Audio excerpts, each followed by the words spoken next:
Hi guys, welcome back to K classes. आज के इस वीडियो में हम कवर करने वाले हैं चालकुलिती एज को। Complete ancient history lecture series को हम देख रहे हैं और अब तक हम इसमें स्टोन एज को कवर कर चुके हैं और आज हम चालकुलिती एज को कवर करने वाले हैं।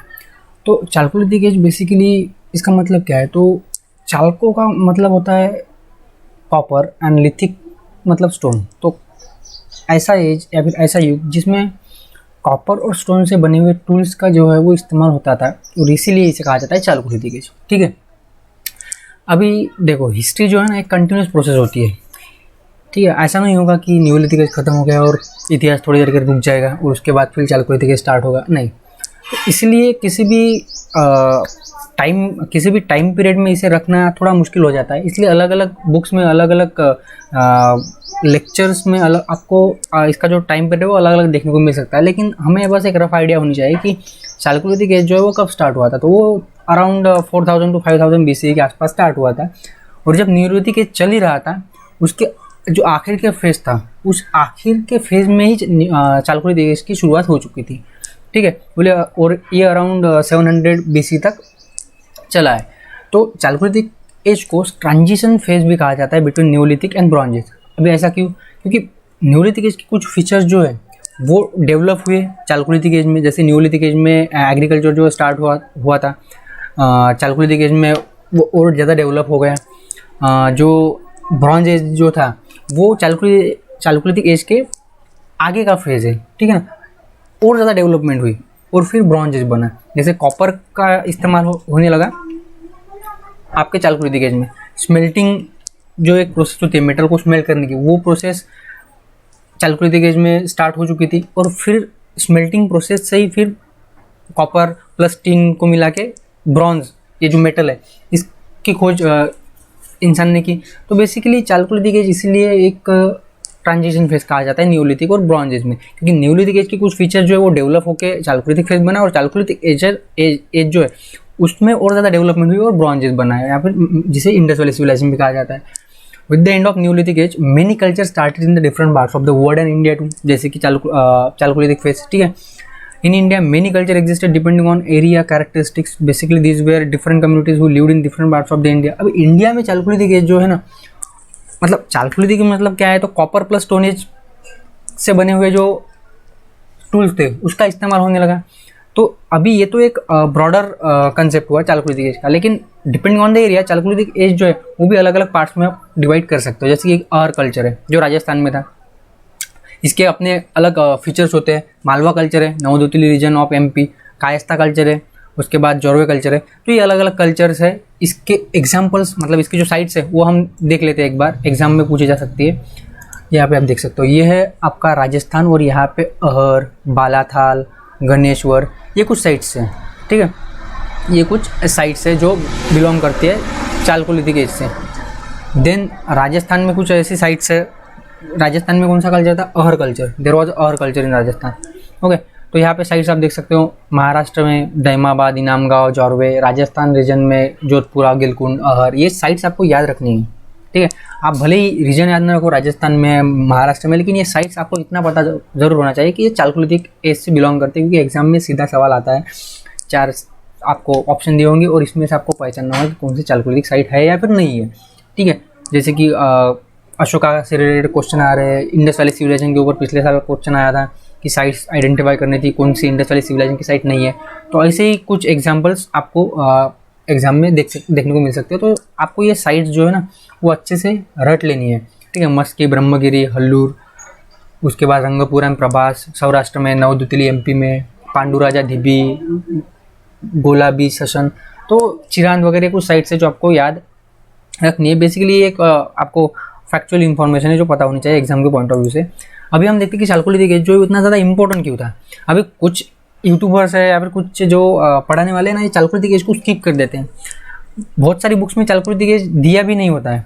ठीक है, लेकिन हमें डिटेल में कवर करना है, इसलिए इस वीडियो को अंत तक जरूर देखिएगा, क्योंकि चालकुलिती एज जो एक मोस्ट इंपॉर्टेंट फेज है in the history of human civilisation. ठीक है, और इंडस वैली सिविलाइजेशन का सीधा कनेक्शन चालकुलिती एज से है। तो chalcolithic age is a precursor to Harappan civilisation. That is why it is important, क्योंकि हड़प्पन सिविलाइजेशन दुनिया की सबसे पहली अर्बनाइज सिविलाइजेशन थी और वो कैसे डेवलप हुई, उसका ओरिजिन क्या है, ये अगर हमें जानना है तो चालकुलिती एज को आपको समझना पड़ेगा, ठीक है। Chalcolithic area expanded across India except alluvial region and thick forest, ये इसकी लिमिटेशन थी। मतलब चालकोलिथिक एरिया में जो लोग रहते ना वो पूरे इंडिया में रहते थे, लेकिन वो एलुवियल रीजन में वो आपको नहीं मिलेंगे। अभी इसका रीज़न क्या है ये तो हमें पता नहीं है, लेकिन एलुवियल रीजन और थिक फॉरेस्ट इस एरिया में वो रहने को नहीं गए थे, वो हिली एरियाज में रहते थे मोस्टली, ठीक है। और on the edges of bank, on the edges of river. Then the most important feature copper smelting जो है ना, इसकी उन्होंने खोज कर ली थी, और ये बहुत ही ज़्यादा लैंडमार्क इन्वेंशन है in the history of human civilisation. अभी ऐसा नहीं है कि कॉपर स्मेल्टिंग की खोज हमने की है, मतलब इंडिया के जो सिविलाइजेशन जो थी उन्होंने की है। ये यूरोप में 5000 BC में स्टार्ट हो चुका था कॉपर स्मेल्टिंग, लेकिन इंडिया में कॉपर स्मेल्टिंग स्टार्ट हुई चालकोलिथिक एज में, ठीक है। मतलब स्मेल्टिंग मतलब क्या होता है, बेसिकली कोई मेटल है तो उस मेटल को उसके ओर से एक्सट्रैक्ट करना through heating and other chemical process, तो उसे स्मेल्टिंग कहा जाता है, ताकि फिर उससे बाकी इक्विपमेंट्स वगैरह बन सके। That is all about smelting. First large village in peninsular India. अब हम ये देख चुके थे कि किस तरह से मेसोलिथिक एज में एग्रीकल्चर पार्टली स्टार्ट हुआ था, पार्टली नोमैडिक लोग बने थे। न्यूलिथिक एज में फुल एग्रीकल्चर स्टार्ट हुआ, वो एक जगह रहने लगे, सेडेंडरी लाइफ स्टार्ट हुई। लेकिन विलेजेस जो थे वो छोटे छोटे थे, कोई लार्ज विलेजेस आपको न्यूलिथिक एज तक देखने को नहीं मिलेंगे। तो यही फीचर्स है चालकोलिथिक एज का। यहाँ पे आपको विलेजेस, बड़े बड़े विलेजेस देखने को मिलेंगे, large villages, and that later on develop into urban centres. और वही अर्बन सेंटर जो है ना वो आपको इंडस वैली सिविलाइजेशन में देखने को मिलेंगे। और बहुत सारे ऐसे साइट्स हैं इंडस वैली सिविलाइजेशन की जो चालकोलिथिक साइट्स भी है, ठीक है। लेकिन बाद में वो डेवलप होगी इंडस वैली सिविलाइजेशन, जब वो अर्बनाइजेशन जब हुआ। देन पेंटेड पॉटरी का यूज़, ठीक है, फर्स्ट टाइम चालकोलिथिक एज के जो लोग हैं उन्होंने किया। अभी पॉटरी का इन्वेंशन तो हो चुका था, ठीक है, न्यूलिथिक एज में, लेकिन पेंटेड पॉटरी, ठीक है, कलर्ड पॉटरी। और मोस्ट फेमस जो है वो है ऑक्रे कलर्ड पॉटरी। अभी ऑक्रे कलर्ड पॉटरी मतलब ये देखो, यहाँ पे आप देख सकते हो, ये है ऑक्रे कलर्ड पॉटरी। तो इस तरह की पॉटरीज वो यूज़ करते थे, ठीक है। और ये लार्ज विलेजेस इस तरह से। उसके बाद पीपल जो थे वो माइक्रोलिथिक टूल्स का इस्तेमाल कर चुके थे, copper and stone. Use of लोटा एंड थाली, खाना खाने के लिए वो अभी थाली का इस्तेमाल करने लगे, लोटा, ठीक है, पानी पीने के लिए। People of Kayatha, Inamgaon, Eran were well off but other likes of Chirand were poor. अभी आप सोच रहे होंगे कि इंपॉर्टेंस में ये पॉइंट क्यों आ गया। हम तो इंपॉर्टेंट डिस्कस कर रहे हैं कि क्यों चालकोलिथिक फेज जो इतना ज़्यादा इंपॉर्टेंट है। तो ये तो यहाँ पे पुअर और गरीब मतलब कुछ समझ में नहीं आया।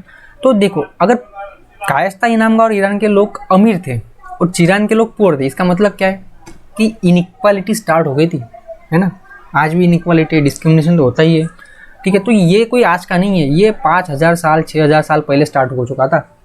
तो inequality started from the Chalcolithic phase, ठीक है। ऐसा हम बोल सकते हैं कि इनइक्वालिटी जो है वो आज की नहीं है, वो जब से ह्यूमन सिविलाइजेशन बनी है तब से है।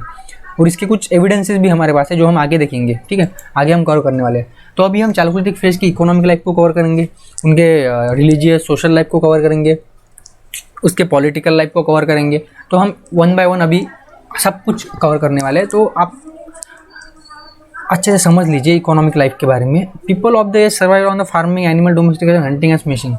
तो ये तो हमें पता है, farming, animal domestication, hunting, fishing, ये तो सब स्टार्ट हो चुका था। तो चालकोलिथिक एज के लोग भी यही करेंगे, कुछ अलग तो वो करेंगे नहीं, ठीक है। तब कोई साइंटिस्ट तो था नहीं, तब कोई साइंटिस्ट बनेगा, कोई प्रोफेसर बनेगा, कोई डॉक्टर बनेगा। एनिमल स्लॉटरिंग फॉर मीट, खाना मतलब खाने के लिए वो एनिमल को मारते थे, स्लॉटर करते थे।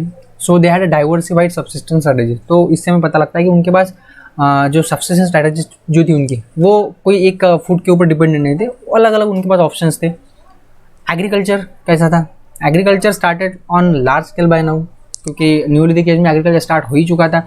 लेकिन जैसे ही कॉपर की खोज हुई तो एग्रीकल्चर में कॉपर के इम्प्लीमेंट्स यूज होने लगे और एग्रीकल्चर एक बड़े पैमाने पे स्टार्ट हो गया।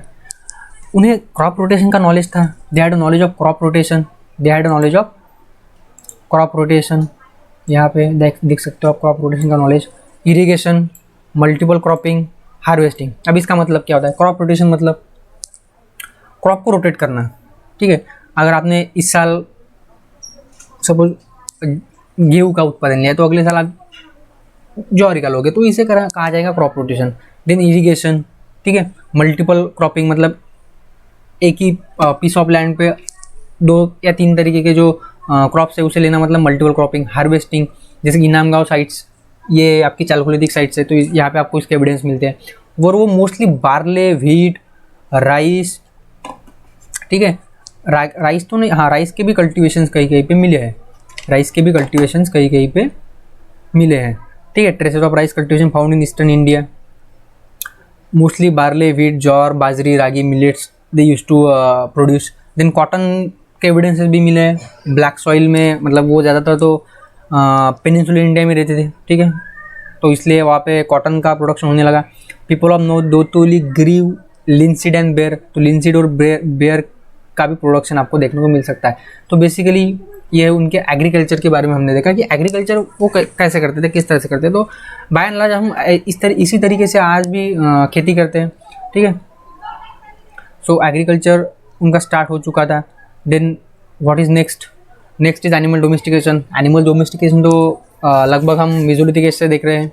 तो एनिमल डोमेस्टिकेशन में वो एनिमल स्लॉटर करते थे, मतलब एनिमल को डोमेस्टिकेट किस लिए करते थे, तो बस as a purpose of food, ठीक है। वो कोई मतलब दूध वगैरह के लिए उन एनिमल्स का इस्तेमाल नहीं करते थे। और एक बहुत मेजर ड्रॉबैक्स है, ठीक है, चालकोलिथिक फेज का, कि वो एनिमल्स को उन्होंने डोमेस्टिकेट किया but only for the purpose of meat and travelling too. Then animals like sheep, buffalo, goat, cattles, pigs were reared and killed for eating. Camels remains found but no traces of eating camel, मतलब camel के traces तो मिले हैं लेकिन उसे खाया जाता था ऐसा कुछ एविडेंसेस हमें मिला नहीं है। मतलब कि कैमल्स का इस्तेमाल वो ट्रैवलिंग पर्पस के लिए करते होंगे, ठीक है।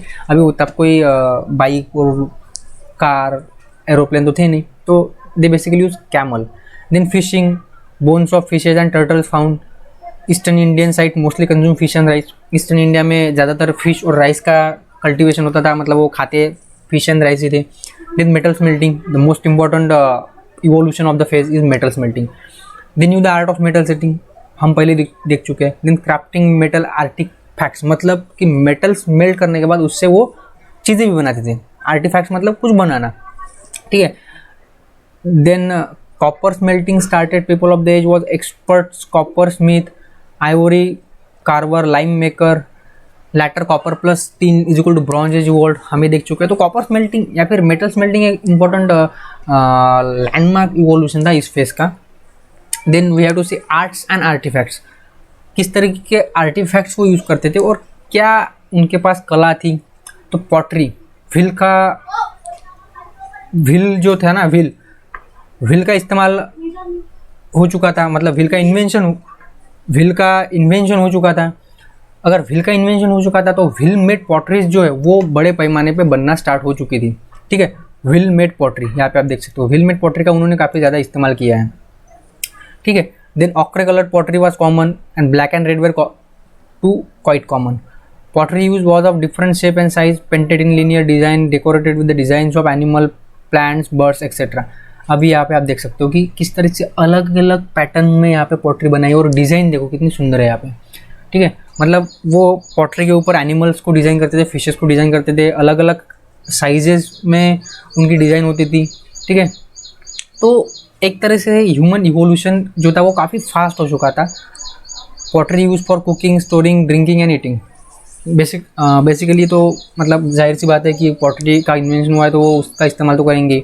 देन ऑर्नामेंट्स, दागिने, ठीक है, गहने, semi precious stones and beads like agate, jasper, carnelian. तो उस पर गोल्ड नहीं था, ठीक है ना, तो वो गहने इस्तेमाल करते थे स्टोन से बने हुए। अभी कौन से स्टोन? सेमी प्रीशियस स्टोन्स, जैसे कि अगेट, जैस्पर, कार्नेलियम, ठीक है, इससे बने हुए गहने वो इस्तेमाल करते हैं। लेकिन गहने तो चाहिए, मतलब हर एज के लोगों को गहने चाहिए, ठीक है।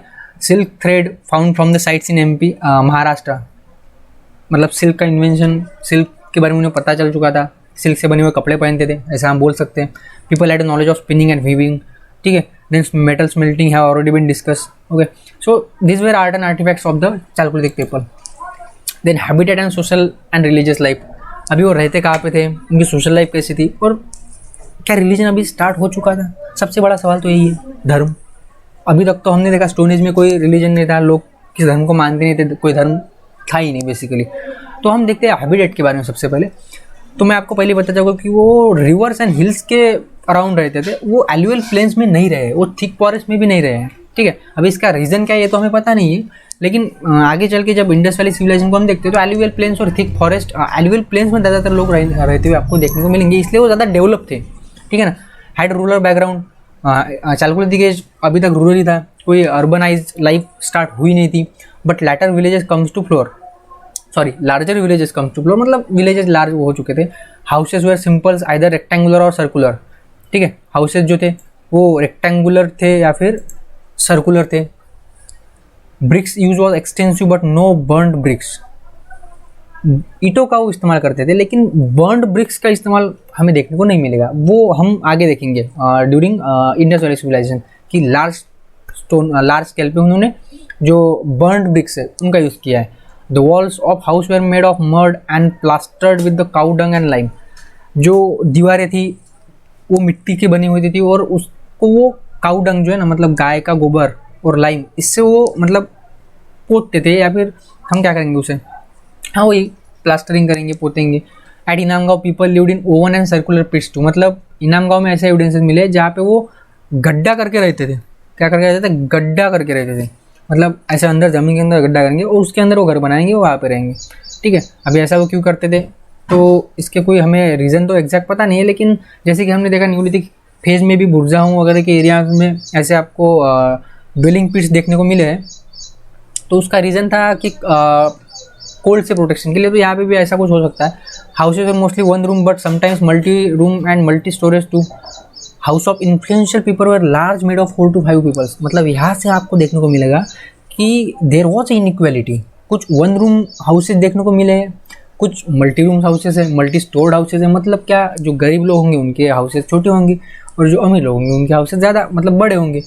Large settlement surrounded by small, इसका मतलब भी यही होता है कि कोई तो भी अथॉरिटी थी, कोई तो भी पॉलिटिकल पावर थी, क्योंकि बीच में फिर वो पॉलिटिकल पावर रही होंगी और उसके सराउंडिंग एरियाज में कॉमन आम आदमी, कॉमन लोग, ठीक है।